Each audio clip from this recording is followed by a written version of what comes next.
All right, let's talk about Omicron and these new round of lockdowns that are sweeping the world right now. I mean, just look at a number of countries, right? India, Germany, yes. Israel. That's right. And we're going to talk about later this event that went on in Israel this weekend while Omicron is smashing the emergency rooms around the globe. Now, doctors are still saying it's not necessarily about the variants in Omicron or the symptoms, but it's about the amount of people and the contagion rate. And again, when more people get sick, more people overload the emergency room, and that pushes down all kinds of services that are needed that doctors are not able to do otherwise. So, did lockdowns work the first time? I don't know. But when governments get overwhelmed, this seems to be the solution they're going towards. And now countries around the world are saying, hold on tight, because we may be ready to do this again. And Dr. John Campbell, who we're a fan of here, I know, David, you're a fan of him as well. He's been a level-headed doctor, looking at all of this, how the countries are lying to you or not releasing data, and he deep dives the panic and ridiculous legislation and all sorts of things. But anyway, and just to say, he does it in a very easy way to understand. Like, he even does illustrations and stuff. He's just, I've been following him since the beginning, and he's just like really, like, doesn't take a side, and just really lays it out in an easy to digest way. Yeah, he does a good job of this. So he's concerned about Omicron. He thinks that the overwhelm of hospitals is the thing to watch, and all eyes on South Africa. Listen. In the United Kingdom, you're going to be exposed to Omicron in the next few weeks. If you're in the United States, you're going to be exposed to Omicron in the next few weeks, or certainly month or so. The whole world, we believe now, is going to be exposed to this. Now, thankfully, so far, it's only making a small minority of people ill. But if lots of people get it all at the same time, because it's so massively transmissible, a small proportion of a lot of people could still be a lot of people ending up needing to go to hospital all at the same time. And this is what we are worried about with Omicron. This is why we're watching South Africa so carefully. Yeah, so South Africa, the major concern. But I mean, a bunch of other areas right now. We see India looking to go back into lockdown. Boris Johnson this morning came out with breaking news, declaring that every case, 40% of all cases now in London are of the Omicron variant. And will we see additional lockdowns there? But again, the larger question is about lockdowns. We come back to the book that we've both been reading, The War on Small Business, how the pandemic basically was a reshuffling of world order, destroying small businesses, destroying the little guy in favor of big businesses. And so what happened during the first lockdowns, if there really even wasn't a full lockdown in the United States, is that money just got shuffled right through Wall Street and big businesses, while small businesses were just crushed and people lost their livelihoods. Yes, exactly right. And so now the question remains, will the United States repeat the same mistakes? She makes the point that when coronavirus really hit the United States in earnest in the fall of 2020, already there had been more than 100 days of this 15 days of lockdown promise, 15 days to curb the spread. But that never really happened. So the government just kept hold of that. And now we see that any talk of stimulus for any future or any current lockdowns, again, still has money for big business, far more than for small business. So we're going to talk about the merits of Build Back Better in just a second. But the problem is that the president continues to use the pandemic as a need for this particular piece of legislation, because the coronavirus, it's just not over, right? It's not over for us. And so it's incumbent on us now to think, well, what's really in there? What's really the consequence? Because we're conflating the two. Right. How so? How? Well, so we think that the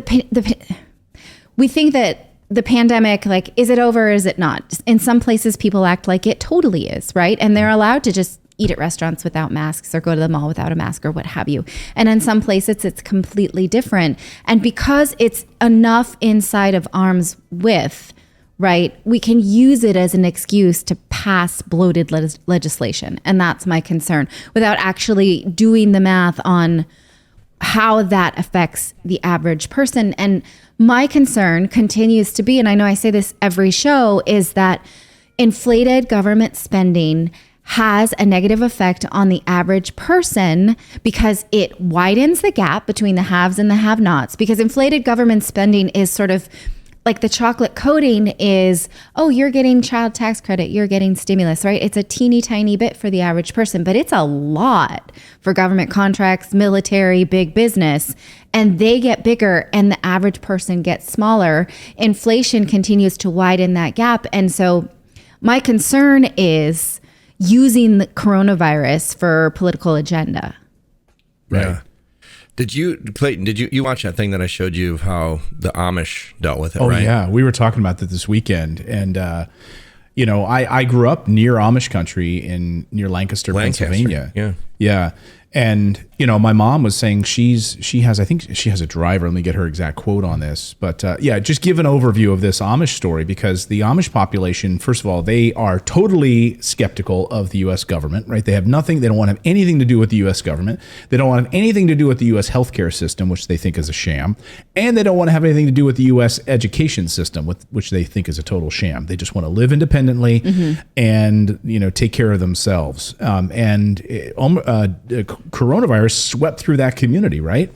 Yeah, it swept through there, and they didn't social distance. They didn't wear masks. Anybody that got sick, they had people come over and be with them because they feel like being social and being together is what gets you through things, like being with family or whatever. Right. And they have literally reached herd immunity by living that way. They accomplished what we were told we needed to accomplish by doing nothing. Yeah. Yeah. Well, we've been told in church, different things, by different people. So what were you going to say? I'm sorry. Well, like they had a church, in this piece, it was interesting talking about church, like they said, one of the Amish leaders said, look, we all drank out of the same glass, the same wine glass as you take communion or whatever, they would go down the line, and everyone was drinking out of the same wine glass, and then everyone got COVID. There's a lot of studies, though, that say babies in the NICU who are held and touched can heal faster than babies who are not. You have to think that those kind of studies extend throughout your life. So people who got COVID, who were isolated in plastic bubbles, and then died that way, how many of them might have done a little bit better with some actual human touch? This is the science behind Reiki. This is the science, right?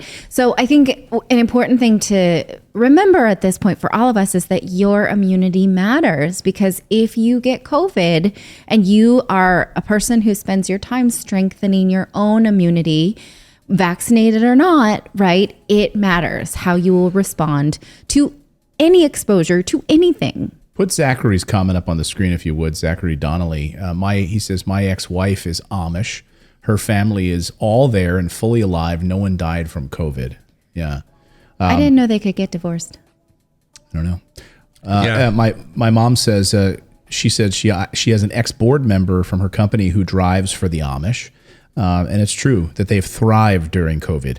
He was looking for other drivers that he needed. He got COVID along with all the rest of that population as well, and they're all fine. Remarkable. So again, this is the concern, though. We head back into a lockdown, and then my wife is ex-Amish. We read that wrong. It's not an ex-wife. Zachary, not your ex-wife. Current wife, ex-Amish. Okay. Your ex? Yeah, you're not your ex. Excuse us. Your ex-wife. Okay. Oh boy. That's like me getting my phone number wrong today. Yeah. We're just like, it's Monday. It's up and down. Do down. you have a case of the Mondays? We all do. So anyway, more lockdowns coming. We'll see. We'll see. That's the major concern this morning. And I for one, can I really quick say something? Also, there's not a major obesity problem with the Amish. You know what I mean? They're very active people, and so they're pretty healthy. They eat better than us. They don't put a lot of stuff and junk in their foods. They cook from home. They grow their own food. So they really do live a more healthy lifestyle, which I think is a major contributor to that. 100%. Absolutely, because we're worried about people with pre-existing morbidities, comorbidities, right? And anything that you do to weaken your immune system contributes to that. So it matters if you take care of yourself right now. Your vaccination status, you discuss that with your doctor. But what you should also be doing is making sure that you are using whatever program makes you feel the strongest at this point. Yeah. I know it's interesting we talk about ex-wife, but it's actually more interesting to me that she's ex-Amish. Like she's not an ex-wife, she's an ex-Amish. Yeah. But currently his wife. Like she I don't know if she was one of those that like they did the thing where they go out into the world for 6 months or something. Is that right? 3 months or 6 months or a year? I have no idea Roman how to Springer? discommunicate from an It's Amish like that, community. It's like that movie, that Bill Murray movie, right? Where they have Groundhog to Day. No, where he has like the bowl. He's like the other guy has the hook on his hand, and they bowl the bowling movie. Yeah, What? that's Bill Murray? Woody Harrelson and Woody Harrelson and the he's guy Amish. cousin Eddie. Randy Randy Quaid. It's not Bill Murray? Randy Quaid. No, it's Randy Quaid. Oh, Yeah. Randy Quaid, right? I think Bill Murray plays a professional golfer or bowler in it. He's That's the right. Yeah, but Does he's not anyone one of the know Amish. Kingpin. Yes, thank you guys in the chat. Thank you, Frederick. All right, so there you go. I'm just curious about how you say goodbye to the Amish community, and then maybe you go back. Well, to it. so they have a point where, because I grew up in Amish. I mean, my first babysitter was Amish, so I lived with or stayed with Amish families quite often, and they have this point where before they join church, they can go out, they can get nice cars, like the girls dress in nice clothes and stuff, and then once they decide to join church, they join church, and those who decide they're going to leave, they get shunned from their family and don't get to be around their family anymore. So, yeah. Interesting. So, just some breaking news on the Omicron out of London thing, because I saw, like the question is like, has anyone died from Omicron? Well, Prime Minister Boris Johnson just moments ago says that at least one patient has died with Omicron in the UK. One patient. So again, one patient, do we lock down the whole country? But that's the question that Dr. Campbell's raising, is about the overrun of hospitals. If they're overrun, they have no room, they have no space, that's a huge concern. Yes. So, okay, what do you do then? Do you put people in lockdown again? I mean, you shut down businesses? I mean, Right. And how do you then properly care for everybody else who's sick? Right. How do you prioritize those types of things? Yeah.